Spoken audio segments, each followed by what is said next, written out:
Glock and call it. Yeah. Yeah, you know what it is. 140 for the rubber, busy man shit, nigga. They turn their head over, nigga. Red way Eve did to Adam, I just pray my love don't lie to me. Swing the iron like stamps and I can't let no holder lie to me. I don't feel these rappers, all they lies is hypocrisy. Ain't no competition, ain't no rivalry. Niggas think I'm playing, I don't hear one word they saying, this shit light work. Think Muhammad one of us, he might lose his life first. Suckle up and stay alert. Another cop can stretch the nigga. He ain't demon, this an exorcism. Watch I bless the nigga. Who took that open blood, then you know I'm gonna get active with you. From the opposition, I see vision. Let me paint the picture. Rappers claim they spin, now I ain't listening. Is in fact the fear. If revenge was a woman, now I stroke that bitch like Jacob. So I war, we gon' run the summer. It's gon' be historical. Thought they making plays, made them niggas call the audible. Ask who run this shit, but that question is rhetorical. Bitch, I'm the one, me cookies with the oil. I'ma get them crack as hell, should've never kidnapped my family. I can't be do baby, bet I be the last nigga standing. Do a life sentence for my niggas, pray you understand me. I might put a switch on this Glock and call it young baby. How you real triggering on them dots? You a bird feeder, claiming he a demon. What's a demon to a cold leader? When he saying something, I ain't hear him. This shit like it ain't all who got this gun, it's all who gon' up that fight first. I turn a bad situation to a game change. Bring soldiers from the dead, just raised up the chain. 6 shots, I'ma look like Aaron Jones when I run it. Never bite the hand that feeds you, you'll never get that hand back. He bitching about 10%, I don't wanna hear none of that. He dropping sword, fuck him, just make sure you get that cover back. Look around, he ain't with us, probably cause he never was. Now my chin like you with the angels for your brothers. Everybody wanna be Richard Porter, God kill him like Alpo. Play if he want, it's laying in the trunk like Lee Malvo. A certified woman's ass nigga, I am not a toy. Hey, I with that hollow son, yeah, this the rim accord. Feel like Gullah Jack when I'm in Fayetteville, you feel your boy. Still up on my bread, still I think that's all that I do. The way I get that boy lost, they gon' start to call him Elroy. Fuck his game, pop out on them demons like I'm Hellboy.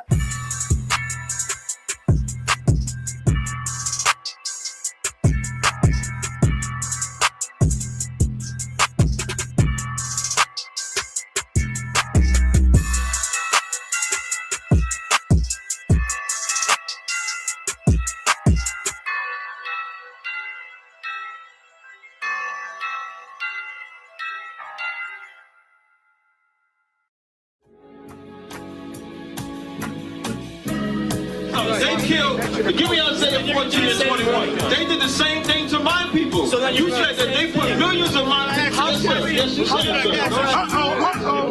Should a murderer go to jail for murdering? Absolutely. Should a thief go to jail when he steals? Absolutely. Should a robber pay back the money he robbed? Absolutely. So why shouldn't the white man pay for what he did? That's right. One day you'll see just how it feels. Payback is a dog. It's a dog. Payback is a dog. It's a dog.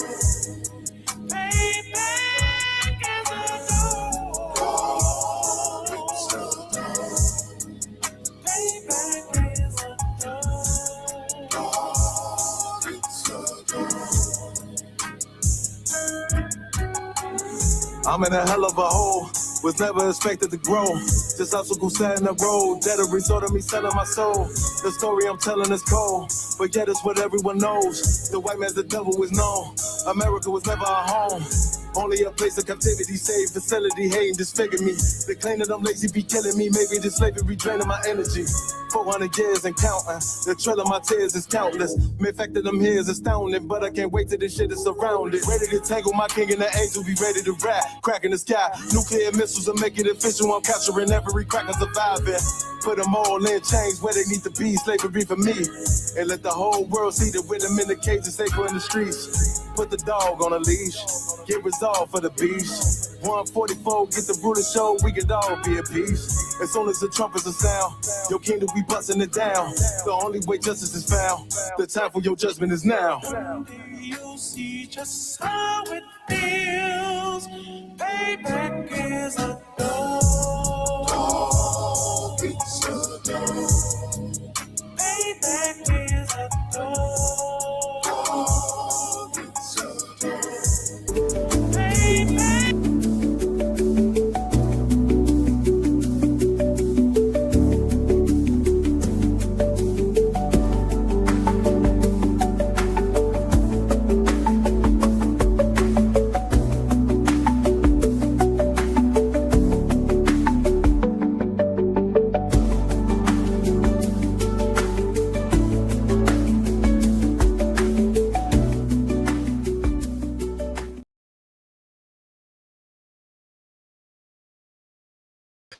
All right. Okay. All right. Okay. Yeah. So, shalom, Lord in Christ, to everybody. Yahweh Shema Thunba Shem Yahweh Shai, to all the sisters, which means, you know, most high in the name of Christ, watch over you. Also, you know, so tonight what we're here to do is we are here to continue the Feast of Dedication. So now we are in the third day? I believe it's the third day of the Feast of Dedication. We go for 7 days, 8 days, right? 8 days, Salage. We go for 8 days and we party, you know. Unfortunately, because we're here in America, you know, we can't get out here and party for 8 straight days. But, you know, when we do get into our own land, we'll be able to party for 8 days and not have to worry about the oppressor. No, it's fine. Yeah, it's cool. Yeah. So so what's going on today is we're going to continue on in First Maccabees, and we're going to more battle, and then we're going to get the dedication of the temple. All right. I'm gonna bounce around a little bit just for time's sake, but you'll get the gist of the story. I suggest that you go through like First Maccabees, the first chapter, and then go all the way to the 5th chapter, and then, you know, read that, and then that'll give you a good understanding of the Maccabean revolt. All right, which is facts, which is history. And shame on these pastors for not teaching our people the truth about the Bible. Right. You know, because they in there laughing and joking and, you know, singing all goddamn, you know, day, when they should be teaching our people the correct, you know, the correct way of the scriptures. Like, and you know why they won't do it? This is why they won't do it. Because I was talking to a sister earlier, man. The reason that they won't do it is because if they read the truth about the Bible, they know that the oppressor is not included. You know what I'm saying? Because the oppressor is not included in the scriptures and you know, and the salvation and all of that, the kingdom of heaven, they don't want to teach the truth about the Bible because they wouldn't have anybody that would come to that damn church if they sought the truth about the Bible. And this is why it's so important for brothers in the school to stand strong and keep pushing out this truth, because, man, our people are getting led astray, man. I was talking to a sister today. She said she'd never heard of Israelites. I was like, wow, you never heard of Israelites? Like, damn, we got a lot of work to do, you know? And shame on these pastors for not teaching. How you going to teach a church? How a pastor going to be over a church for 30 years and everybody that goes to your church don't know nothing about the Feast of Hanukkah? They know nothing about, you know, anything that is true about the Bible. It's because that person is shutting up the kingdom of heaven toward men, man, like what Christ said in the Bible. So we're gonna go through, unless anybody had any questions, we'll go through and shout out to what's that? Yaquar said she said she on OTR, over the road. Okay, Most High in Christ. Somebody checking in from Chicago. Carolyn. Okay, checking in from Chicago. Shout out to you, sis. If y'all could just share the video, I'd greatly appreciate it. It's free, so you know, Lord aloud through the Spirit of the Lord, everybody can get some understanding tonight on the Maccabean revolt. All right. So, as y'all know, on the opening night, you know, we kind of skip around a lot because, of course, you know, we're under time constraints, because we got a lot of eating and a lot of partying and all that to do. So we kind of skip around to give you like the little, you know, the gist of everything. So on this one, what we're going to do is just go into a little bit more, not too crazy where it's going to take up too much of your time. All right. So whenever you get this, we're going to start in let me start at First Maccabees 1:1, just so I can prove a point real quick.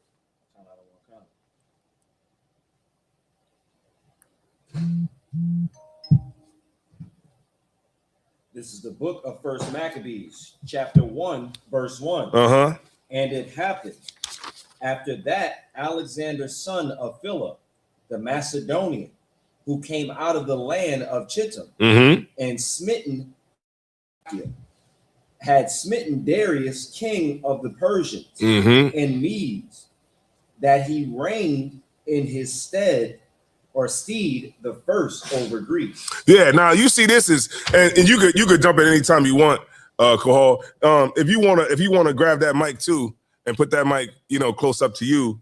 I got Kahal over here to my left.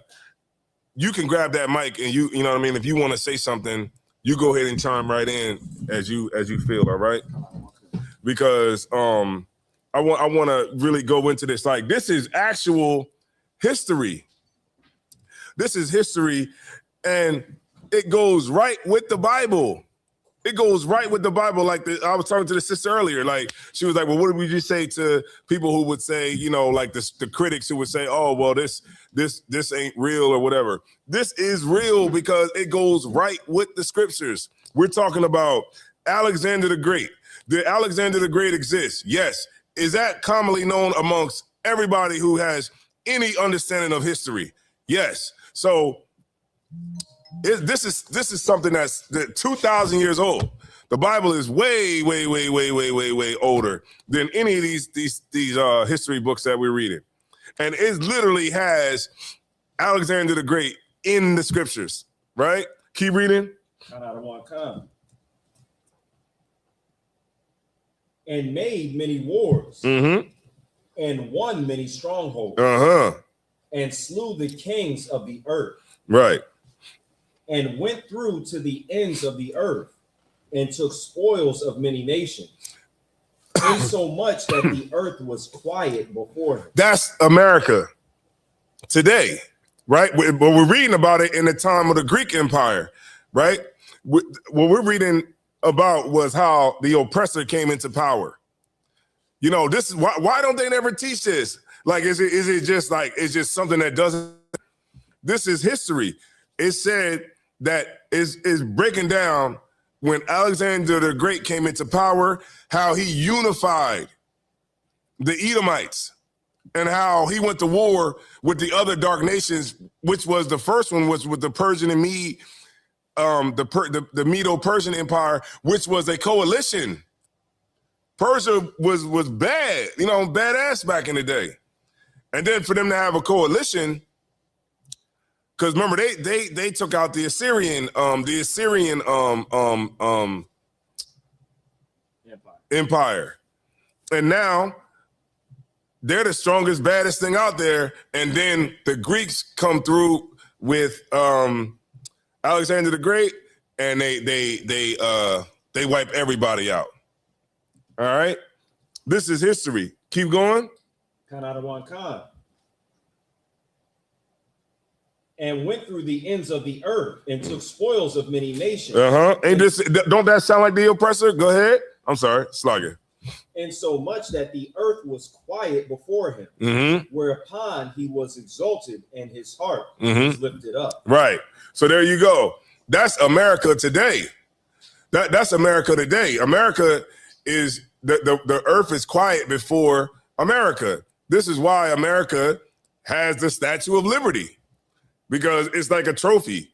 Remember after World War II, they said, you know what? You the superpower of the earth, and all the rest of the nations concede to that.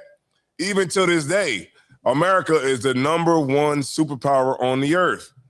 I don't care what you say. There's other strong competitors, but America is the #1 superpower. That's why they say that Donald Trump is what? The leader of the free world, because America is the whole world is quiet before America. These other nations are tributaries to America. So all we're doing is seeing it all keep happening over and over. It went from the Greek Empire to the Roman Empire to America right now. Now, my question is, why the hell ain't the pastors teaching this? Why they ain't pulling out pulling out the damn chalkboard and going through it with people and letting the brothers and sisters that's going to their churches know the truth about this history? You know what I'm saying? But you know what they're doing? They're singing and dancing. You got the United Steppers for Christ. You got all of these people coming in here putting on a damn show, but you ain't learning nothing. Right. This is why if you in the church, you need to run out of these churches and get into the school. Find the ISUPK in any one of these cities that you are in and run down to the school, because it's so crazy to see our people in 2025 not knowing that they're Israelites. In 2025, with all of this technology, shame on the pastors, man. Shame on them. Just like how Christ used to say, man, they shutting up the kingdom of heaven. Woe to the pastors, man, because they destroy our people. All right, let's get it.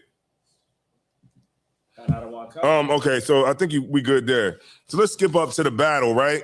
So now what we're going to do is we're going to skip you up to the battle, which started the battle. So this is when the two officers of the king came to get Mattathias to sacrifice pork on the altar, right? Because the king said, we all should be one people. Now, how ironic is that, so familiar to what they say today? What is Donald Trump? Oh, man, we all need to come together. What's his name? Not Bush, the last one. Biden. Oh, we all got to come together. All America got to come together. That's all they say after they conquer you. The Greeks conquered Israel and then said, we all need to become one people. After they didn't, conquered you and took the temple and did everything, now we all should be one people. Because now your stuff is gone and our stuff is here. And we took everything. So now we all should be one people. This is the same thing. And I was talking to Captain Arya about this. The internet, think about the internet, right? Why is a brother that's in Chicago talking about drill? Right. When that's a Chicago lingo, right? New York, they on the drill thing now. You hear brothers in Philly saying, you capping, right? Ain't cap, like that whole language of you capping, that's from Atlanta. On the dead homies, that's from California. So why are dudes in Florida saying on the homies, on the dead homies? You know what I mean? It's because of the internet. This is what I was talking to Cap about. That's the Tower of Babel. That's the Tower of Babel. It's all coming like you could go on your phone and see what they're doing in Africa, see what they're doing in Europe, see what they're doing in Russia, see what they're doing. And they're on the internet too, seeing what we're doing over here in, California, seeing people talking about beefing that's in, Texas or Florida or New York or whatever is going on. That's why you see Filipino people doing hip hop, pop locking, doing this here. You know what I mean? In Vietnam with flannels on. Go ahead.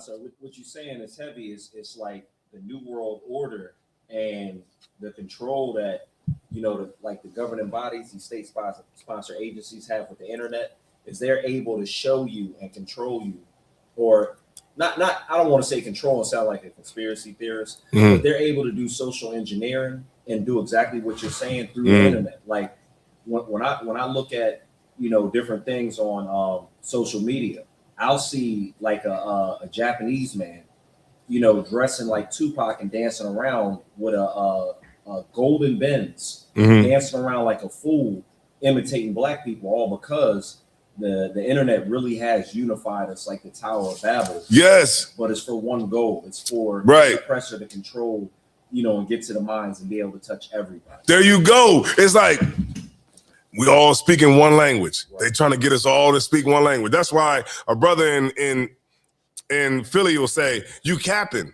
Right. Capping is from Atlanta. Or a brother say, "You tweaking." Tweaking is Chicago. Right. Why is a brother in Arizona saying, "Man, y'all tweaking"?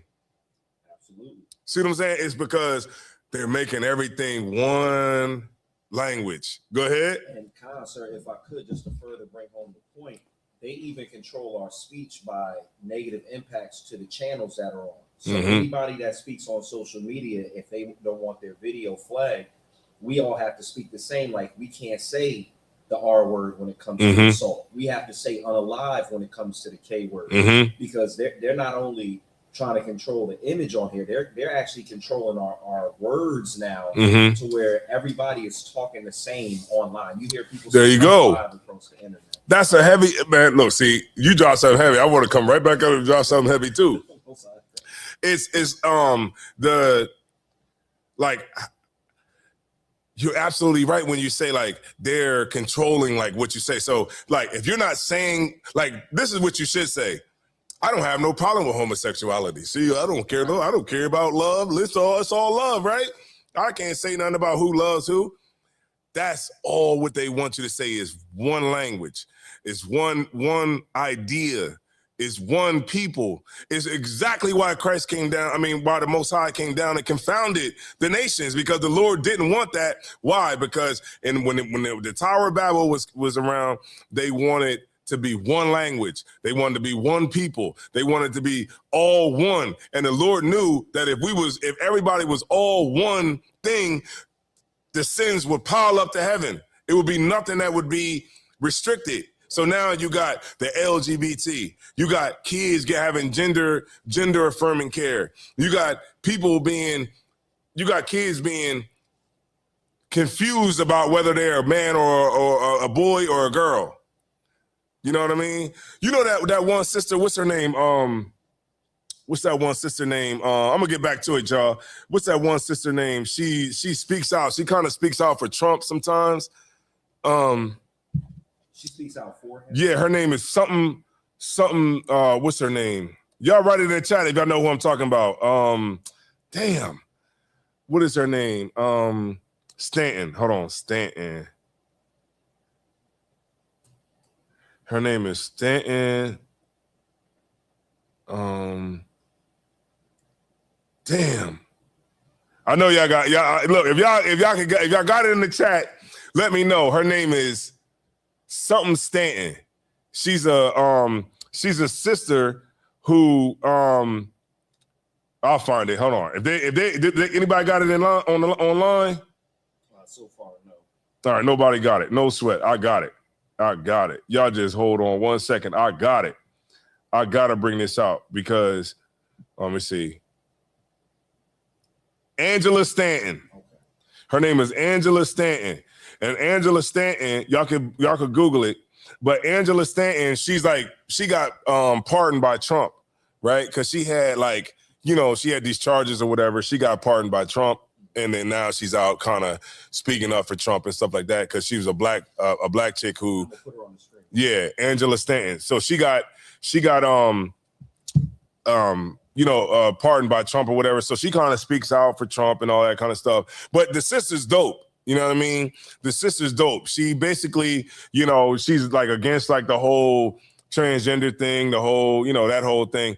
And the thing about it is her son is transgender now. So her son went on to Hollywood Unlocked with Jason Lee. You know Jason Lee, right? And he went on there talking about that he was a female. Now, fast forward. Now she's on the show on Hollywood Unlocked, and they're trying to come at the sister because they're saying that she, as a mother, should address her son as she. And she's like, yo, that's my son that I birthed, that I raised, and you're not going to sit here and bully me into calling him a woman. And she was like, I know at birth he had a penis, blah, blah, blah. And she was going at it. And I'm saying, man, this goes back to the Tower of Babel. Right. Because when we all are on the same thing, the same accord, evil, it will be no restriction on evil. And this is how it's always been ever since the oppressor and any other heathen has been in power. It's always that's the sister right there, to make us, all come together. That's the thing that makes us all come together. And when that happens, we won't be restricted from anything. That's why the Lord confounded the languages, because now she's getting a lot of pushback from people telling her that she has to refer to her son as a female, right? That's how, and that's why the Lord confounded the languages, because the Lord don't want us all coming together. The Lord don't want that. That's not what the Lord set out for us to do. And this is why it's a real issue, because here we are in 2025, and we can't. You ask a woman, well, oh no, you ask a transgender person, well, what's a woman? They're like, oh, I don't know. Then you ask a female, like, what's a woman? Oh man, that's a good question. Like, come on, what's so hard about people answering the damn question? What a female is. You know what I mean? But or they be like, well, what's a woman? What's a woman? Oh man, a woman could be a woman is a social construct. It's, you know what I mean? It's simple. A woman is an adult female. Done. See that? See how easy that was? Did we have to go into the whole spiel about what's this? Well, what is a man? I don't know. What is a woman? What is a dog? You know? No. What's a man? A man is an adult male. Right. That's it. If I could, mm-hmm. I remember watching What is a Woman? Mm-hmm. Something that I believe Commander General Yohana had brought out on Black Watch. Mm-hmm. And when you look around everything that's going on and what everybody's saying, it would seem like they know what they're talking about.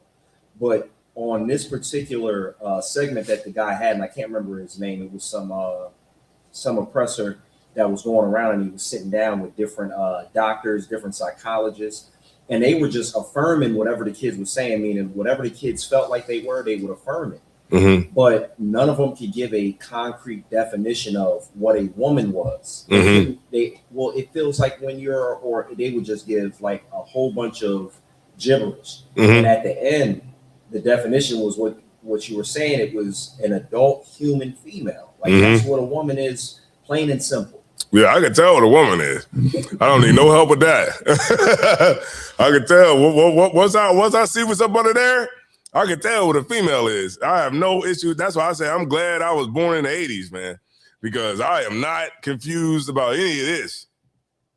These kids is born, they didn't confounded this new generation into not even being able to verbalize what an adult female is. You know what I'm saying? And I'm just so glad I was born when I was born, because I'm not confused about any of this. All right. Boom. All right. Back to the point. Right. Let's focus back in. All right. Boom. Okay. Okay. Here we go. I'm getting it right now. Let's go to 1 Maccabees 2, and let's go to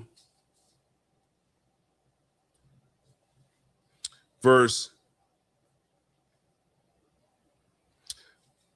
19. Okay, so I'm gonna just get everybody up to the point. So now, Mattathias, the two officers are coming to Mattathias, and everybody's sitting around. He's sitting on a horse, everybody chilling, and they come around and try to get Mattathias to make everybody, to be the first one to sacrifice this pork on the altar. Now, the reason that they're doing this is because they're gassing Mattathias up. They're telling Mattathias, hey, you're a ruler of the Jews, blah, blah, blah. If you do it, then everybody will be fine. Everybody will do it. And it's really like, it's the king flexing his muscle. You know, he's flexing on them. Like he's saying, well, if you do it, then everybody will do it. You know, the king. Why is it so important that they put pork on the damn altar? You know why? Because they know that the Jews are against it. They know that the Jews are against eating pork and doing things like that, but they gotta make them do it. Like, look at, like, why does every hamburger have to have bacon? Why? Why is it the junior baconator, the double baconator, the triple baconator, Dave's double baconator? I went to Dairy Queen and I was like, what? I want the flamethrower hamburger, right? I was like, oh, man, I haven't had a hamburger in a while, but let me just go over there to Dairy Queen because it's just not one of the typical places you would go to get a burger. But I was like, well, let me go try something different. So I went to Dairy Queen. I'm like, yeah, let me get the flamethrower. They like, oh, okay. I said, does it have bacon on it? They said, yeah. I'm like, okay. What kind of bacon is it? They like, it's jalapeno bacon. I'm like, how is it? Like, I'm like, y'all don't have like beef or go ahead. Nah, sir, you absolutely right, because it was, I believe, I don't know, how many days are we into the month? This what, like 15 days into the month or something? Like, where are we at right now? 16 days. 16 days into the month. So this might have been like the beginning of this month or at the end of last month.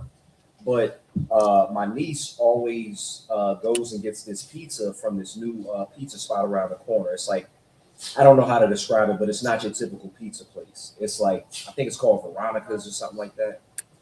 Some of the best pizza I've had. But she gets a certain type of pizza, so I went and just ordered what she ordered. Didn't open the box. I didn't know that she orders it a special way where she says no bacon.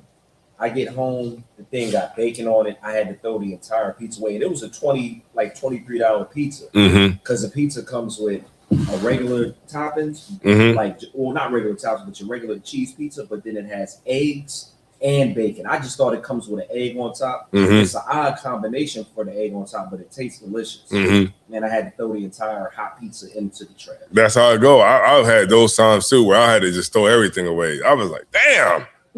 Why do they got to, you start getting mad then. It's like, why they got to put bacon on every damn thing? Right. I was at work one time. They had meatloaf. I'm like, okay, meatloaf. I can't eat. They got I can't eat what they actually have up here, but I can get some of this meatloaf over here. I get over there to the meatloaf. I'm like, what's that on top of the meatloaf? They're like, bacon. I'm like, why does meatloaf have to have bacon on the top of it? The shrimp is wrapped in bacon. They're like, yeah, these are shrimp rolls wrapped in bacon. Like, why is it so important that we eat pork? It's because it's like a spiritual thing. It's spiritual. Like, even though they don't know. Regular people that go to work, they don't know. Probably most people don't know. But it's a spiritual thing. They have to have us eating pork. I saw one thing where they put pork in a bullet. Is that true? I'm gonna look it up for you right now.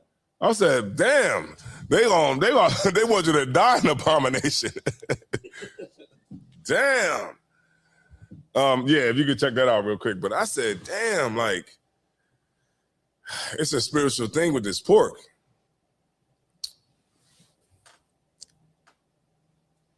And maybe I might have heard it from a brother. And I'm not 100% sure if that's even a fact, but of course, we can check it out or whatever. But I definitely heard that before. I don't know how true it is, though. I'm finding something right now. Uh-huh. It says ammunition with pork infusion. It says in a controversial and discriminatory context, several companies have marketed bullets or gun oil coated or infused with pork products.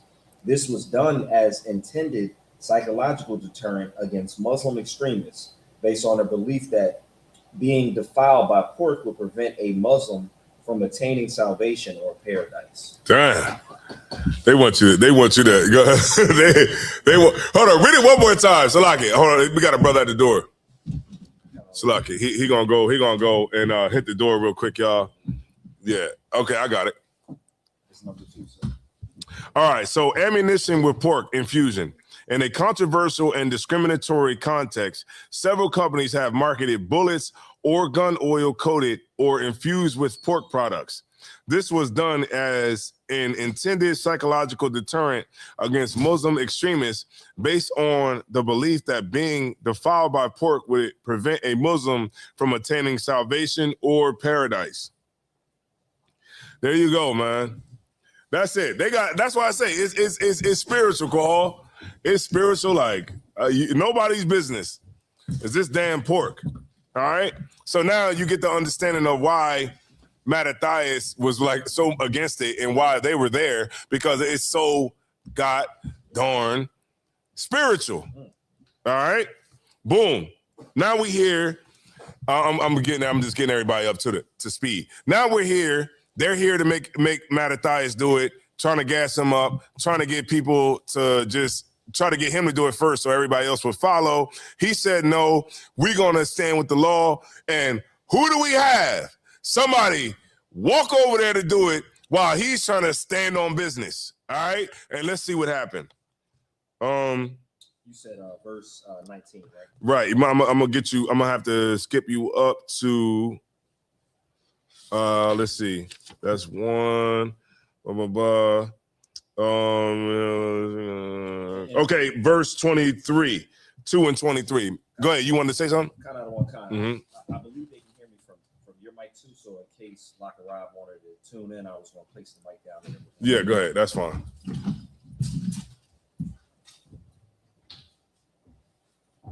Yeah, get up in here, Locker Rob. You know what I'm saying? We having a good conversation here. You could. I think you can lower it if you want to, but it's up to you. However you feel comfortable. All right, no sweat. All right, boom.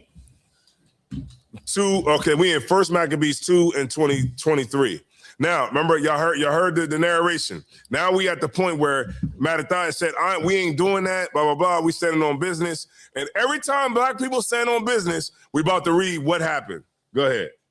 This is the book of 1 Maccabees, chapter 2 and verse 23. Mm-hmm. Now, when he had left speaking these words, there came one of the Jews in the sight of all to sacrifice on the altar. Right. So now everybody's looking, you know what I mean? Because, it's something going down. You know how, like, you could tell in the air when something is going on and don't nobody, like, move, you know what I'm saying? It's like everybody kind of seeing what he's going to do because he's the leader. So, okay, like, what you going to do? We're going to play it whatever way you play it. But while he's trying to stand on business with these 2 officers that are coming on behalf of the king, there's always got to be a what? Sellout. That's what always happens in Israel. Always a damn sellout. I don't know why we have a lot of people that are sellouts, but it has to stop. You know what I mean? I always like to go to the South Africans when they were fighting against apartheid. Right. And you familiar with this whole thing with the apartheid and all that? And I remember when Mandela went to prison, right? His wife, Winnie Mandela, was running the ANC, right? And when people would get caught selling out to the apartheid regime, like trying to tell where she was going to be at or trying to give them information so they could arrest people or kill people. You know what they would do to people that they would find that was selling out to the oppressor? In their case, they would catch you and they'd put a tire around you and they would set you on fire. I said, damn, we kind of need that a little. You know what I mean? It worked, didn't it? South Africa free now, ain't it? Maybe we got to stop that. You know what I mean? Maybe we got to figure out a way, because our people are quick to sell out. You know how, like, when you go on, like, you don't see Chinese people going on TV and just talking crazy, but like Chinese men going there like, Chinese women ain't SHIT. You know, they need to do this. They need to do that. You don't hear like Chinese women going on TV saying, Chinese men ain't this, Chinese men ain't that. You know why? Because they will throw your whole family in a prison camp, right? Because they care about their reputation. Right. They will throw your whole family into a prison camp. Go ahead. If I could, speaking about the Chinese people when it comes to doing certain things. The Chinese government made it they made it a goal to make sure their men were even more masculine when it comes to TV shows and other things. So we clearly see that Black people have a problem with the over feminization of our males, and we have an issue with Black men and Black women tearing each other down online. And if we realize that we were a nation and that was destructive towards, our end goal, we would stop doing it. But we need somebody, like you said, I don't want to say we should throw a tire around people, but we need somebody who is gonna, get tired of what's going on and do something like that. But that's gonna have to be Christ when the kingdom is at hand. All right, let me put out the disclaimer. The views of myself doesn't necessarily reflect the views of the UPK, right? Because we're not advocating any violence or anything like that towards sellouts. But I'm just saying, it kind of worked, didn't it? But we'll let the Lord sort it out, of course, right? So boom. Now, okay, could you read 23 one more time, please? And then we're gonna go down to to 24. And I have a picture from the BBC of what Winnie meant. It's not going to show anything graphic. Yeah, it is. Go ahead. Winnie, what Winnie, was all about. Yeah, Winnie Mandela. She had the soccer team. She had the soccer team as her bodyguards. The whole soccer team, the South African soccer team, was her bodyguards because they were trying to have like assassination attempts on her, and they had a lot of people that was like sellouts at that time, and they was, and then they told Nelson Mandela, they said, look, if you could tell the people to calm down in the streets, we'll let you out of prison. Because remember, he was in prison for a long time at this time. And he was on Reuben Island. Y'all got to look into this history. He was on Reuben Island, which is like a prison camp where this is how their day would consist. They would go outside and just break rocks all day, breaking rocks. They would sit Indian style, and they would break rocks all day. You just had to break rocks, and it was like torture. It was you know what I mean? And they said, if you just tell the people to stop turning it up. I mean, the South Africans, they were turning it up in the street. They was car bombing stuff. They was doing all kinds of stuff in the streets because they were sick of apartheid. They were sick of it. So they was turning it up to the point the government said, look, we'll let you out of prison if you just tell people to stop. And you know what he said? No. They kept him in prison for 27 years. And while he was in there, his wife, Winnie Mandela, oh, snap. Winnie Mandela was running it. You know what I'm saying? She running it.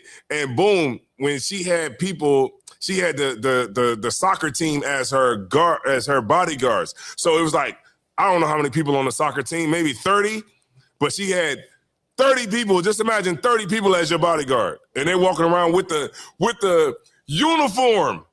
Like the soccer uniform, they had the uniform on, like just walking around everywhere she was at, they was there. So it was like, they was on point. And they would catch people who was trying to side with the apartheid regime. And this is how they would handle the people. Y'all see it on the screen. They would catch you and they would serve you up. And that was and the reason I say that was like a good history, like story when you read it, is like it was just basically showing like how the people were fed up, you know what I mean, with how people were selling out to these colonizers who was coming to our land. You get my point? Go ahead. And if I could just say one more thing about the people and just piggyback off what you're saying. I remember General Yohana, I believe he was talking about when he was younger. Mm-hmm. And there was a man that had done something to a young lady in the neighborhood he was in. And he said the whole entire neighborhood chased that man down and, used a weapon to injure his leg. It was a firearm. And After that, everybody in the neighborhood knew not to be an S-hater. Yeah, look, real quick. I saw the video, Locker Rob, where they had this African dude like in his underwear, right? Apparently he must have did something like essayed somebody or something, but they're walking him, and it's a bridge right there. He takes off from the crowd and jumps over the bridge into the water, right? The water, I mean, it's deep too. Boom, he jumps in there. Boom, he can't even swim. He's in the water like drowning. You know what? Because he figured that, okay, this will be a way. I'd rather drown than have to deal with the mob, right, of people. So he jumps in the water, and you can see like he can't even swim. He's, you know how he's flapping his arms, he's going under, he's flapping, but he can't really come up above the water. You know what the people did? They jumped off the bridge into the water to go after him. Like that, they said, oh, here come the swimmers. They're like, nah, you gonna try to jump in this water? What? We got swimmers that can really swim. And they jumped in the water, and then the video went off. They ain't playing. Go ahead. It goes to show though their unity though. Mm-hmm. It goes to show how like when all is for one cause, how you could really get the job done. Right. You feel me? So it's like if we was to gather together, like the scriptures say, I can only imagine what we could really get done. Right, exactly. And what we're reading right here is a sellout that's trying to, you know, go against somebody that's trying to make a statement by standing on business. Go ahead, you got it. First Maccabees 2 and 23. Mm-hmm. This is the book of First Maccabees, chapter 2 and verse 23. Mm-hmm. Now, when he had left speaking these words, there came one of the Jews in the sight of all to sacrifice on the altar, Mm-hmm. which was at Motive, according to the king's commandment. Uh-huh.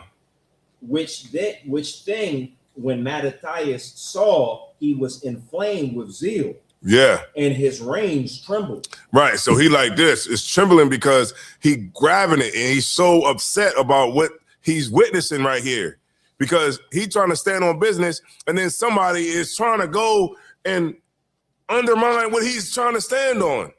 Right? Keep reading.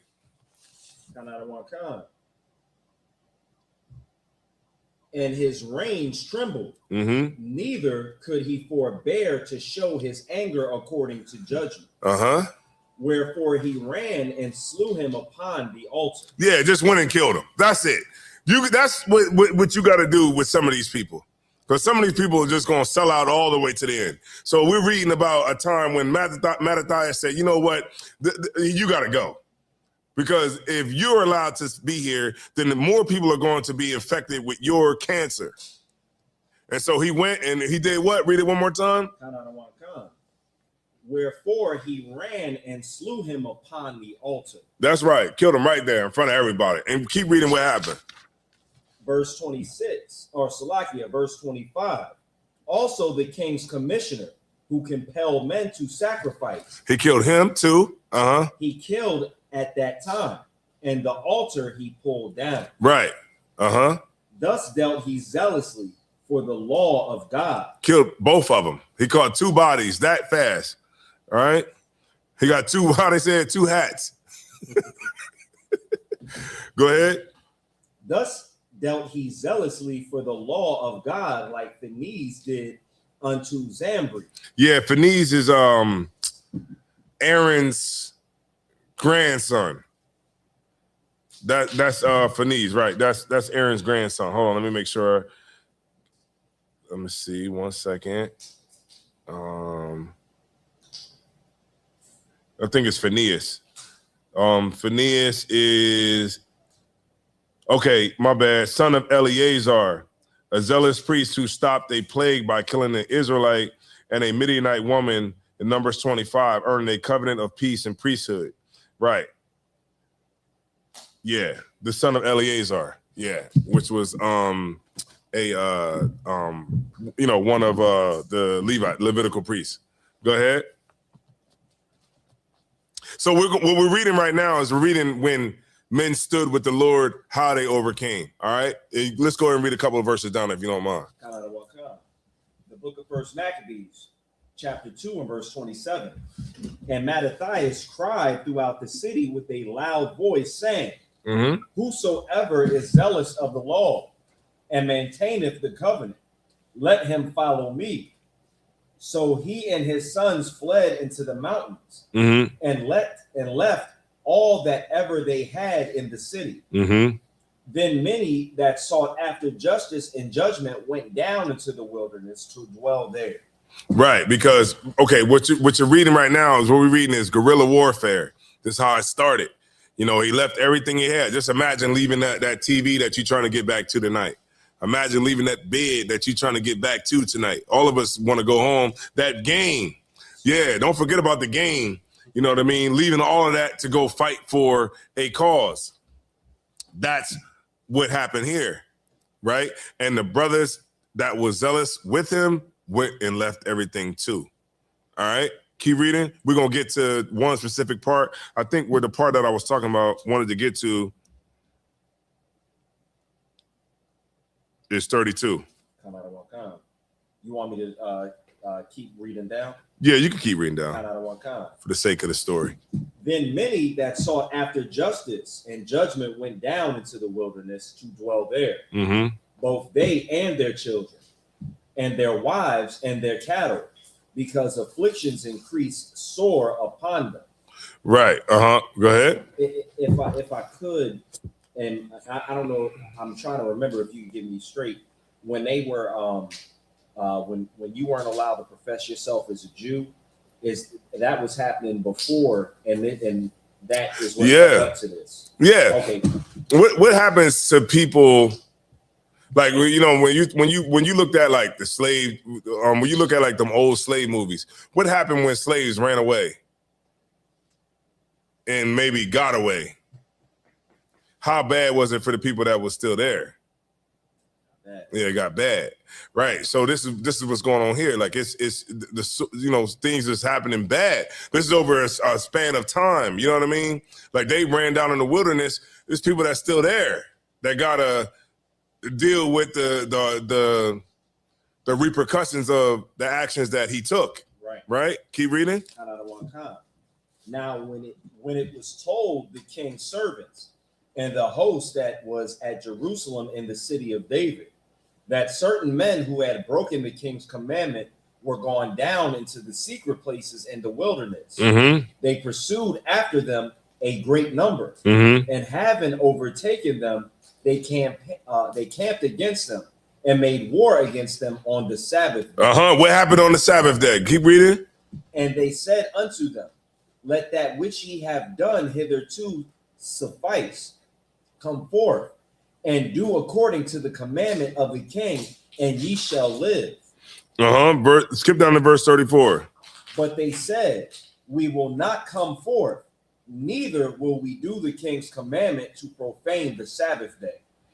So then they gave them the battle with all speed. Okay.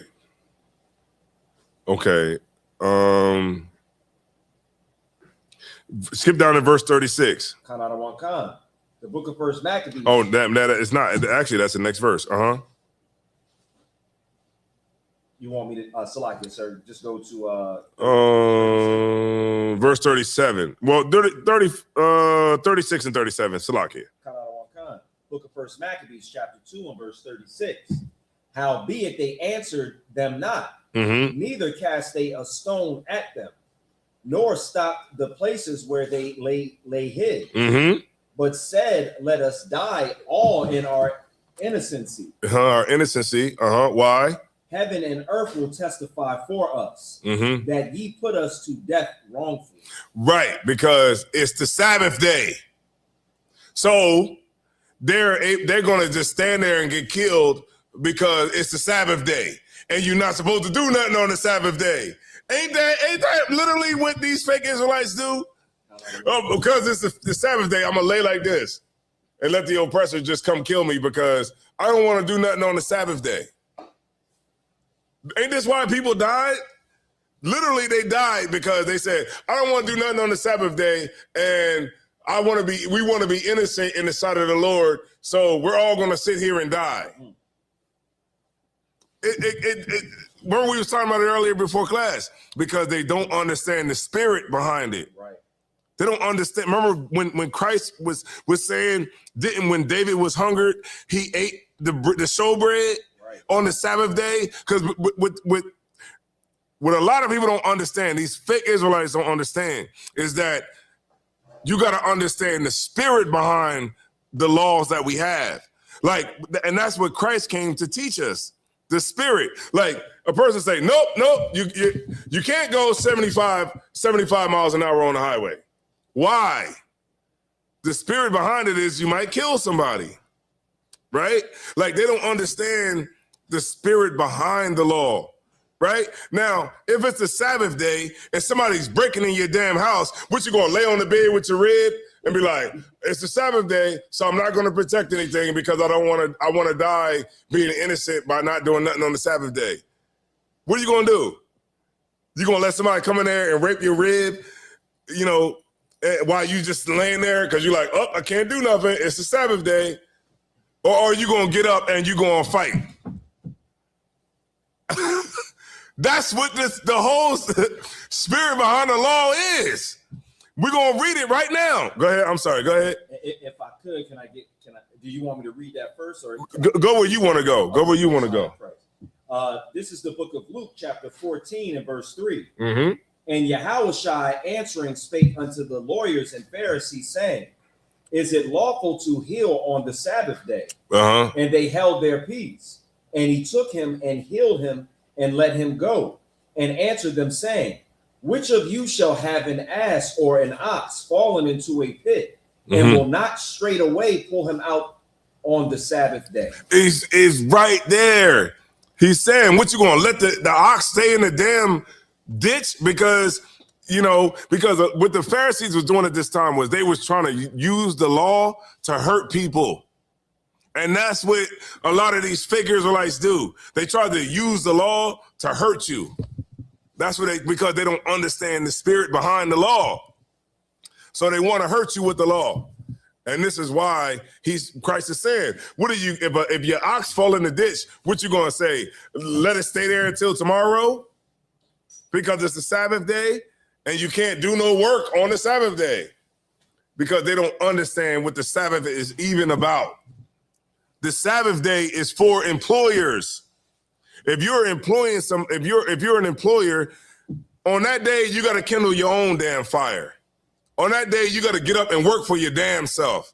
Go ahead. And Salakia, even the oppressor, the small hats, they get this wrong when they're trying to interpret the scriptures, because they won't do so much as like press an elevator button. Mm-hmm. They won't do so much as turn a fan on, and would rather go down the street and find a non-Jewish person, have them walk around the corner and up the block to come into their house just to turn the fan on in there. Yeah, come here. Come here. You a heathen. You a heathen. Hey, turn this light on for me because I can't do nothing because it's a Sabbath day. Right? Well, let's read what Mattathias said in 41.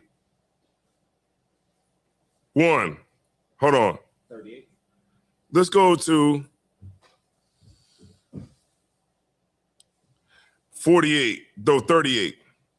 Now, they killed all the Israelites who didn't want to do nothing on the Sabbath day. They killed everybody, right? Because they wanted to be innocent, because they didn't want to do nothing on the Sabbath day. They didn't want to kindle a fire. They didn't want to do nothing. So they just laid there and let the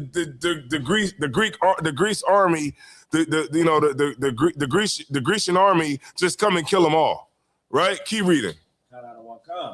So they rose up, Salakia, this is the book of First Maccabees, chapter 2, in verse 38. So they rose up against them in battle on the Sabbath. Now, this is Mattathias, right? This is Mattathias then. Hold on, get me right, hold on. No, this is right. This is going into detail what they did to him, Salakia. It's right, it's the verse right after. Okay, no sweat. And they slew them with their wives and their children and their cattle. This is the people that didn't want to fight on the Sabbath. Say it one more time. What did the Greek army do to them? They rose up against them in battle on the Sabbath. They waited. They waited on your dumb ass.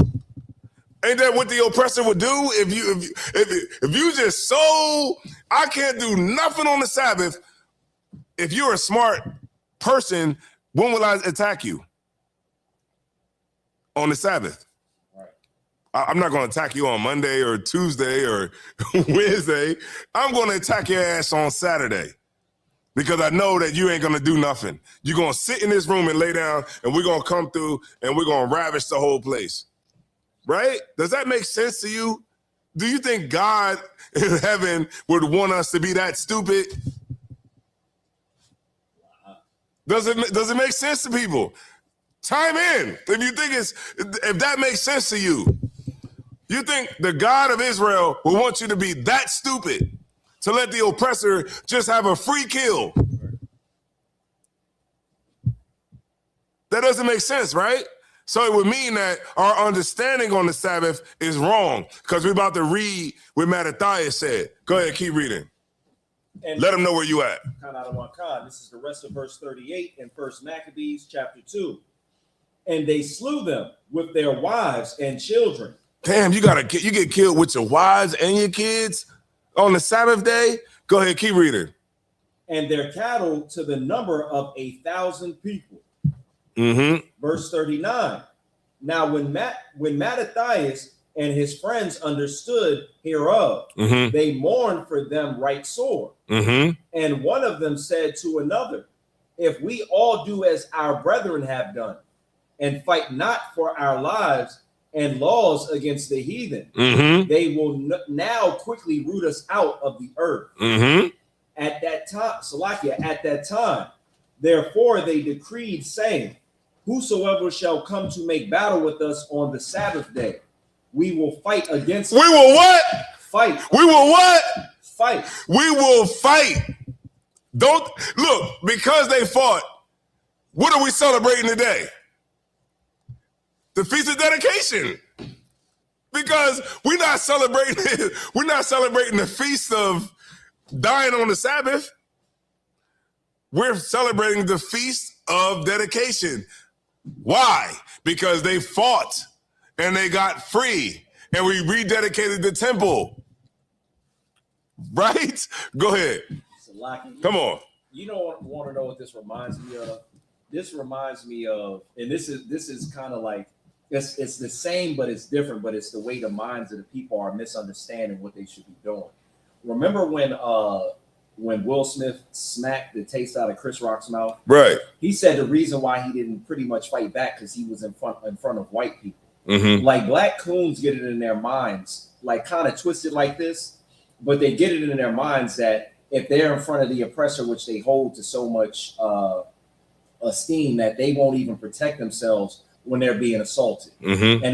And to get it that wrong, it's almost like a law in their minds, almost like how the Pharisees and the brothers that got this wrong have it in their minds. Right, absolutely. Man, that's a good point.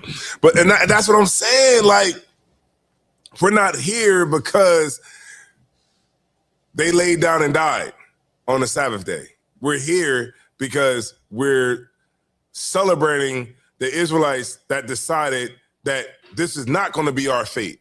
Right. And we are not going to sit here and let you run up in here and kill everybody. We're going to fight your ass on the Sabbath. Right?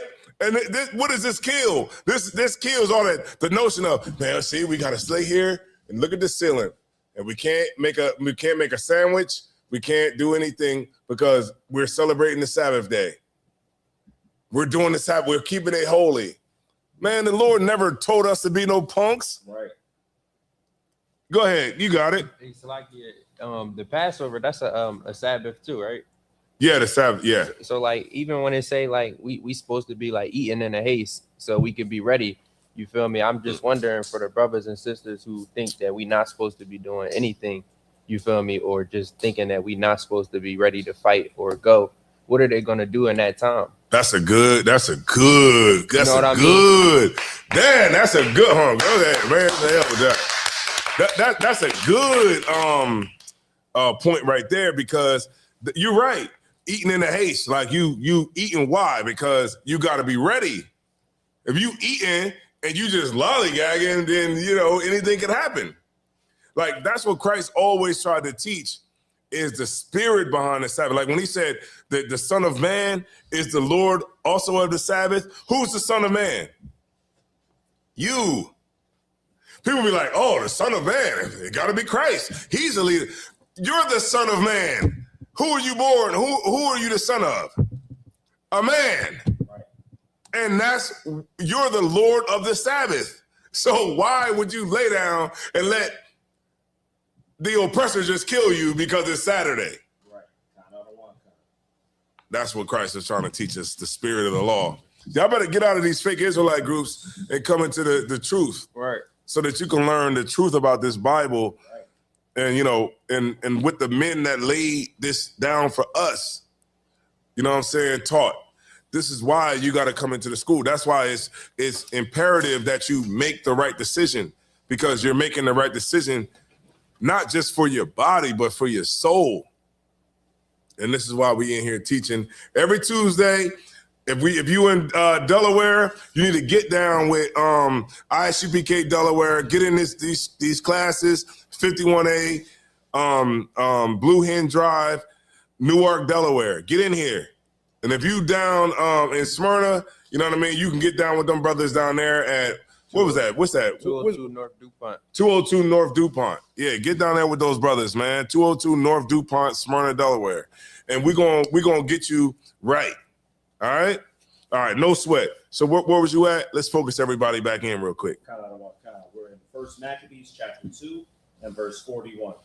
Could you give me that one where it said, like, we will fight? You know, I just like to hear it. Salakia. That's 41 still.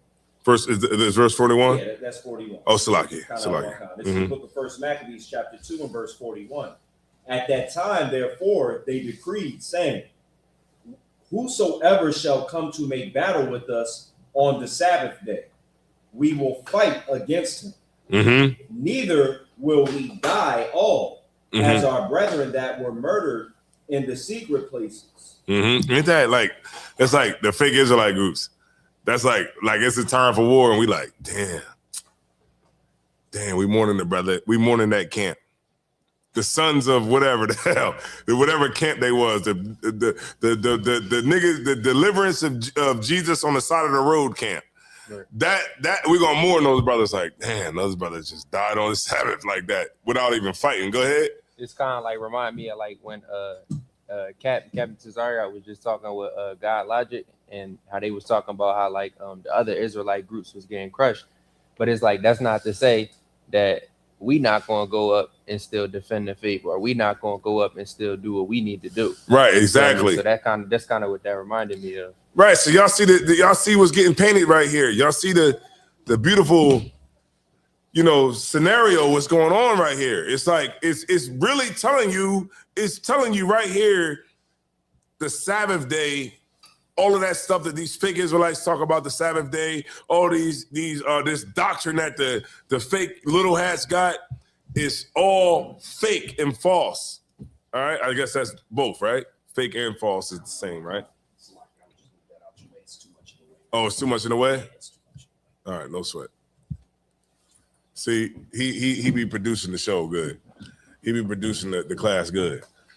All right. No, I think he acting up right now. That was the ship, man. The brother bought that ship. I was trying to let it rock, you know, through the class. We're gonna find a better position, so because the things were turning, and it just was a distraction. Yeah, man. See, look, I wanted Michael Ward, man. You know what I mean? To see his ship up here in the class, man. You know what I mean? Like a rock, gonna put it right back up here. Yeah, he gonna put it right back up here when he teach. Yeah, he definitely put it up here. All right, no sweat. Boom. Where we at? 42 now. 42. Okay. All right. Look, I'm gonna skip you down. And the young man, he wanted to just read a couple of verses. Okay, so you'll just come up. All right. So let's read 49. We're gonna skip it up to 49 because we on a time constraint right now. All right. So we're gonna skip up to 1 Maccabees 2 and 49.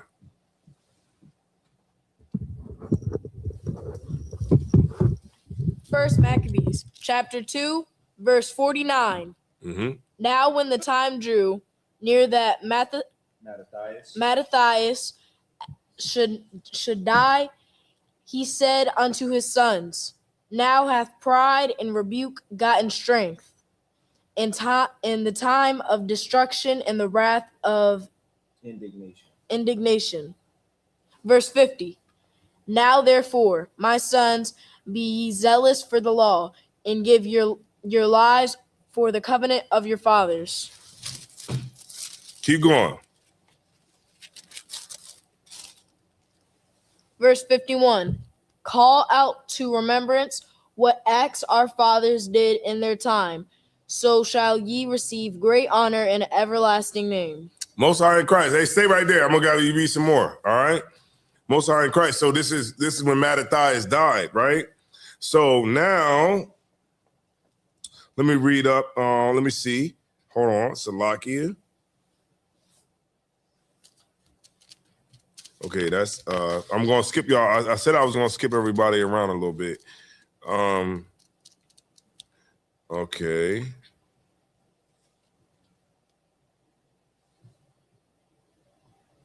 Okay. Now let me. I'm trying to get. Okay, let me. I want to get when Judas Maccabees took over. Okay, Salakia. Therefore, my sons be zealous of the law, and Abraham found faithful. Okay, so that goes on. Okay, so let's skip down to 66. 66. You got it, young man? Yeah. Let's skip down to 66 because what's going on right now is what he's breaking down is like how the prominent men in the Bible have stood with the Lord and they overcame. All right. So that's what you're going to get from 51 down to 66. All right. So I'm skipping everybody along just so that we can speed it up. All right. So let's go to 66. Verse 66. As for Judas Maccabeus, is that what it says? Yeah, you got it right. He hath been mighty and strong, even from his youth up. Let him be your captain and fight the battle of the people. Right, because Judas Maccabeus, he was more like fight, you know what I mean? Like he was ready to go, you know what I mean? So that's why he was like, look, put him as your captain of the army and let him fight because he's a warrior, all right? Boom.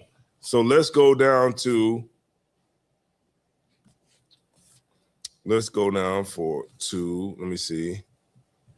I'm kind of skipping everybody along here.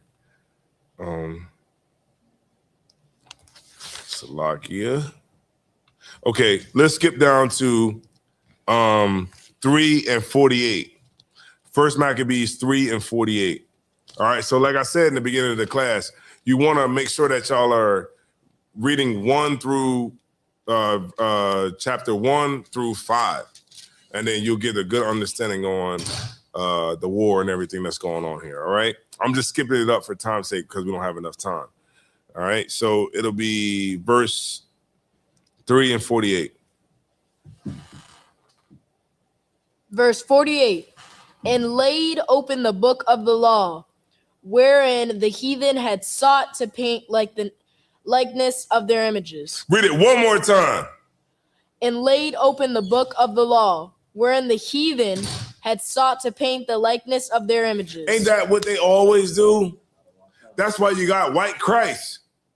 That's why you got white Christ, because this is what the heathen always do. They make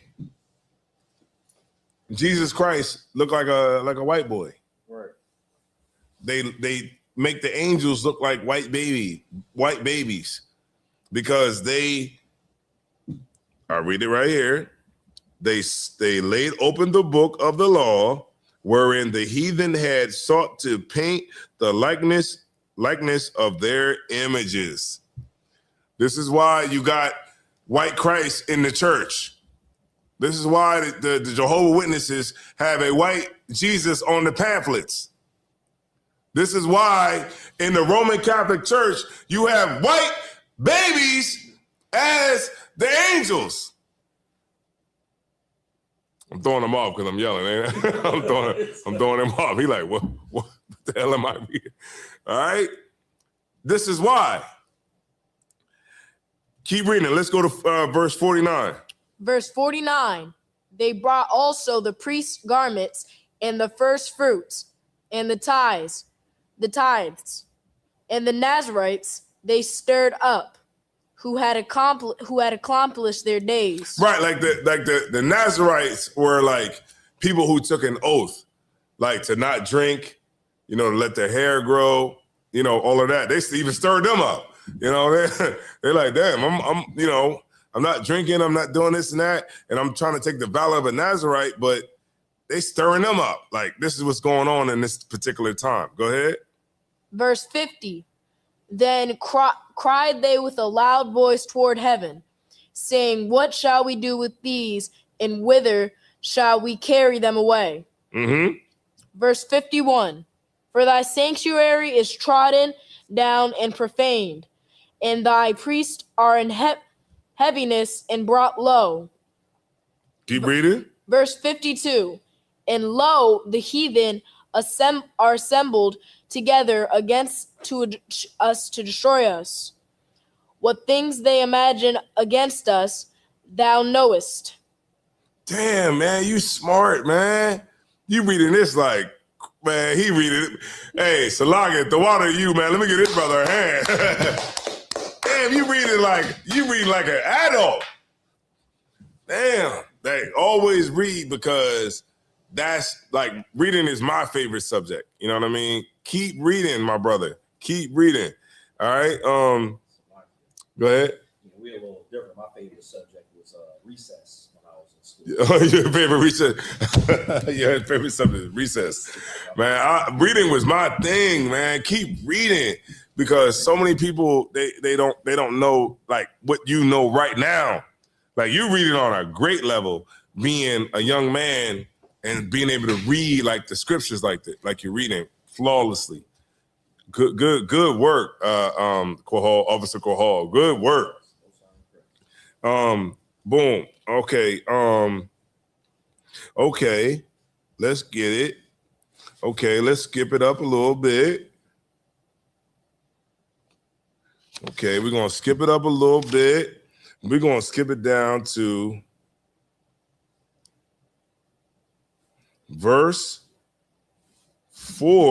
chapter 4, verse 42. We almost said it. We had dedication right now. They beat the Greek army, and they got free for about 150 years. About 150. They got free for about 150 years, and they won against the Greek army. Now, I don't know if y'all know how amazing this is, but it's like beating America today with all of their might, all of their nuclear weapons, all of everything that they have, their drones, everything that they have. They got beat to piss through what? Guerrilla warfare. And this is how amazing this is. And what we're going to read is from all of the fighting, how Israel came out victorious overall. And they was able to run the Greek army out, and they was able to rededicate the temple back to the Lord. All right. So boom, let's go to First Maccabees 4 and 42. I'm gonna have you read down a little bit, okay? And I can go ahead and read that. You sure? I can read it. You got it, man. Look. He said Okay, you got it. You got it. Lakarab, Officer Lakarab. Okay. Well, what's going on? Everything all right? Nah, he like it's a lot. The young man adamant about reading. He wanted. Which one to read some more? Nah, it's good. You sure? Yeah, Con. He not sure. Go ahead and read some more, man. All right. Verse 4 and 20 and 42.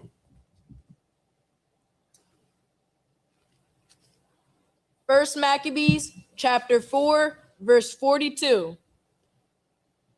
So he chose priests of blameless conversation, such as had pleasure in the law. Verse 43, who cleansed the sanctuary and bear out defiled stones into defiled stones into an unclean place. Verse 44, and then as they consulted what to do with the altar of burnt offerings, which was profaned. Verse 45, they thought it best to pull it down, lest it should be reproached to them, because the heathen had defiled it, wherefore and they had pulled it down.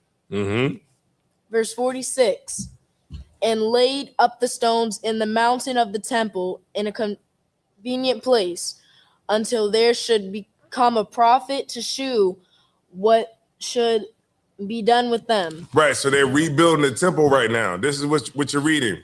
And you're doing a great job, because, man, you're doing a great job with the reading. So what's going on is they're rebuilding the temple back up that was taken down because of the conquering of the Greece army. All right. Keep reading. Verse 47. Verse 47. Then they took whole stones according to the law, built a new altar. Built a what? Built a new altar according to the former. Verse 48. And made up the sanctuary and the things that were within the temple, and hollowed the courts. That's right, because they blessed it, right? Go ahead. Verse 49. They made also new holy vessels, and into the temple they brought the candlestick and the altar of burnt offerings. Right, the candlestick right here. You know what I mean? They bought the new candlesticks in. What's some dice over there? See that? They bought some new things in. Dice. You know what I'm saying? They brought all that in, man. You know what I'm saying? They bought some new ornaments in. See that? They bought new ornaments in. Oh, I like this one right here. This is one that I really like right here. The donkey. That's Issachar. They bought the ornaments in, and they rededicated it. Keep going. Verse 49. You want me to continue from there? Yeah, go ahead. You got it. Come on. In Salakia, sir. No, go ahead. Go ahead. Go and say what you gotta say. Is Levi the lots or the dice? Is that Levi? I think it might be Levi. Okay, Salakia. Most High in Christ. It's Levi, right? Yeah, I feel like it. And the ship that we moved, that was from not Zebulon. 100%. Huh? Zebulon was the ship. We moved that. Yeah, the ship. Yeah. And the wolf that you held up was Benjamin. Yeah. Most High in Christ. Right. Most High in Christ. All right. Keep reading. You got it. Where you at? Let them know where you at. The book of First Maccabees, chapter 4, verse 49. Okay. They made also new holy vessels and brought in the temple. They brought in the candlestick and the altar of burnt offerings and of incense and the table. Verse 50. And upon the altar they burned incense, and the lamps that were upon the candlestick they lighted, that they might give light in the temple. Right, because remember, this is for light. This is light right here. The candlesticks is for light of the temple. Go ahead. And I could take over for the young man. Go ahead, whenever you're ready. All right, this is we on verse 50, correct? Mm-hmm. You said 51, Lachariah? This is the book of First Maccabees, chapter 4, verse 51. Furthermore, they set the loaves upon the table and spread out the veils, and finished all the works which they had begun to make. Now on the 25th day of the 9th month, which is called the month of Caslu, in the 148th year, they rose up betimes in the morning and offered sacrifice according to the law upon the new altar of burnt offerings, which they had made. Verse 54. look at what time and what day the heathen have profaned it, even that was it dedicated with songs and citherns and harps and cymbals. Then all the people fell upon their faces, worshiping and praising the God of heaven, who had given them good success. Let's keep going. We're gonna go all the way down to 59, and we're gonna end it out. Verse 56. And so they kept the dedication of the altar 8 days. How many days? 8 days. 8 days. We're in the third one right now, Lakarab. Go ahead. 8 days. Oh, if I could. Go ahead. This is something that came to my mind as I was driving home, because Captain Zion, he made sure we did it, you know, as big as we could in Delaware, you know, and round of applause for that. Round of applause. Because we had the class, we set it up, we had the tables up, and we set it up like a real feast, you know, was supposed to be.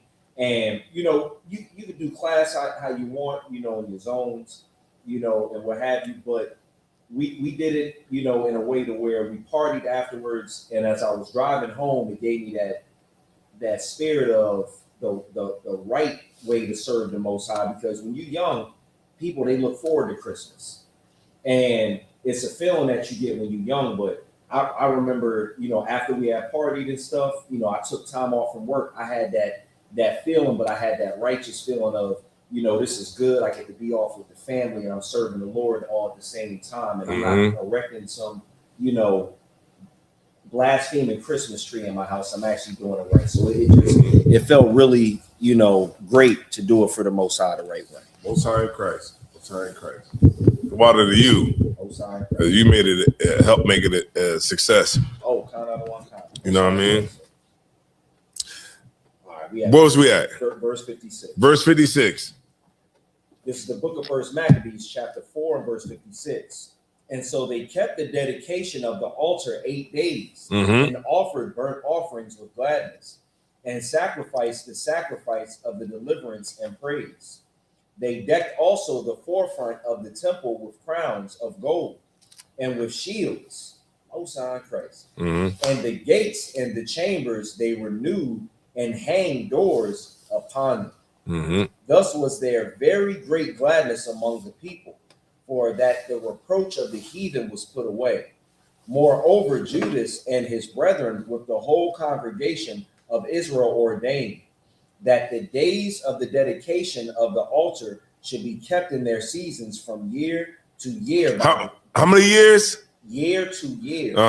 By the space of 8 days. From the 25th day of the month of Caslu, with mirth and gladness. There you go. That's it, Lakarab. I think that's it. You know what I mean? That's it. This is a very complete class.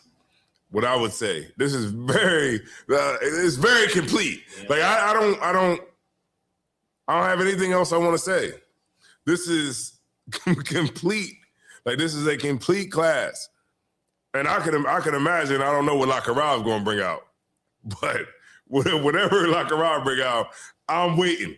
All right, I'm gonna just put that out there. You know what I'm saying? And I think you're going to be here, what, Thursday? Thursday. I'm looking forward to that too as well. All right. So that's all I had to say today. That's all I had to say today. You know what I mean? Hopefully y'all got the understanding about not the full, because you could always come back with something else. Remember, I skipped around. But just a good understanding of what's going on with the Feast of Dedication. I hope if you are watching this and you are in a church, hopefully this gives you the understanding that you need to get the hell out of there. Right. Because why haven't the preacher ever told you about the Feast of Dedication? Why? John 10 and 22. Go ahead. Salakia too. I find that crazy, like how I come up against a lot of people, and they always say that they never hear about the feast days of the Lord. And then I just always think, like, how isn't that a question mark for you? Like, why don't you go and ask these questions? They'll still want to fight us for telling them that, hey, you, instead of Christmas, Thanksgiving, and all of that, this is in the Bible. And you should be keeping that. So when you just said that, it just made me think. And you said something heavy too, man. It's like they don't know because we ain't doing the work. Yeah. We need to do more work. I don't want to knock this over. I'm about to set the whole place on fire. Right. We got to do more work. You think that's crazy?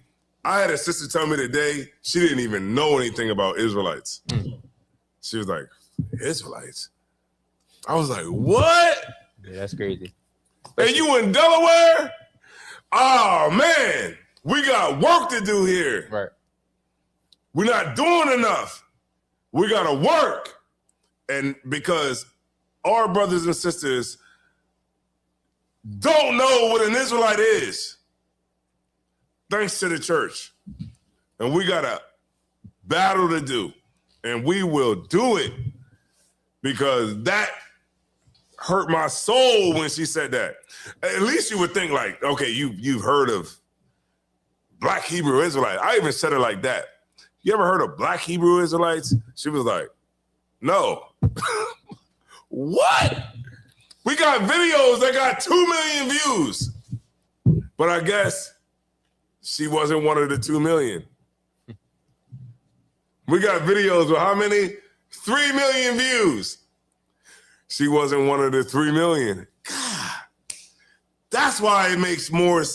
That's why it means everything to make sure that this sister understands what an Israelite is, right? And the church has failed this sister, just like countless other sisters who don't know what the hell an Israelite is. When you're in church with the Bible like this.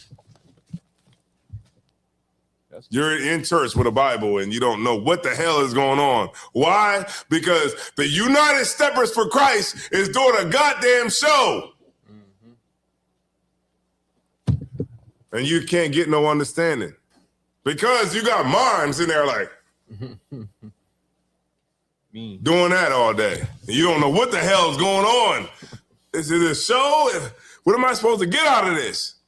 You don't know because they're shutting up the kingdom of heaven towards men.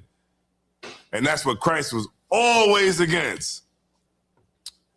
Y'all stay tuned, man, for the rest of the week, man. We got Lakarab coming up, right?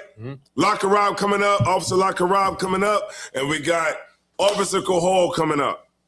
All right? Make sure y'all tune in for the rest of the week. We got, 5 more days of getting it on. Right.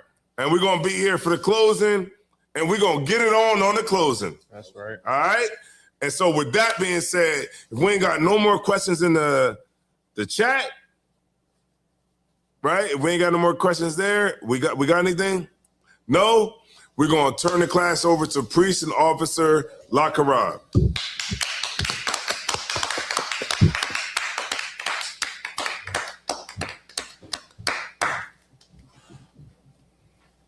All right, rules for new brothers and sisters. When a new brother and sister come into the school, they are off limits for 6 months.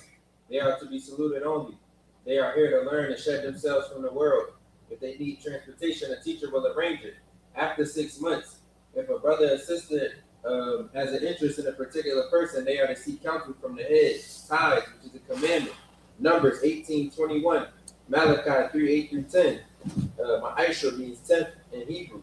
10th of every penny of every increase the Lord gives you. Priest fund is not mandatory. It's free will. Whatever you feel in your heart to give. Up and coming holy convocations. Right now we're in a feast dedication.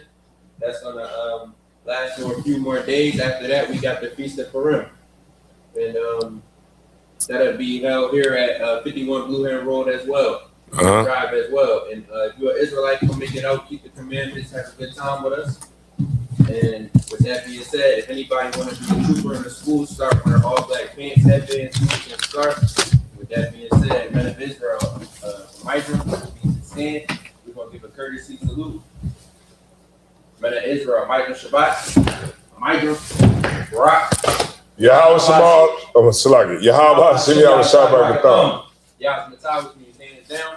Sar, which means turn. We're going to get a sisters the courtesy salute. Men of Israel, Amijah Shabbat, Amijah, Barak. Yahweh Samal, the Thunbar, Simi Awashad. Yasmatah, which means hands down.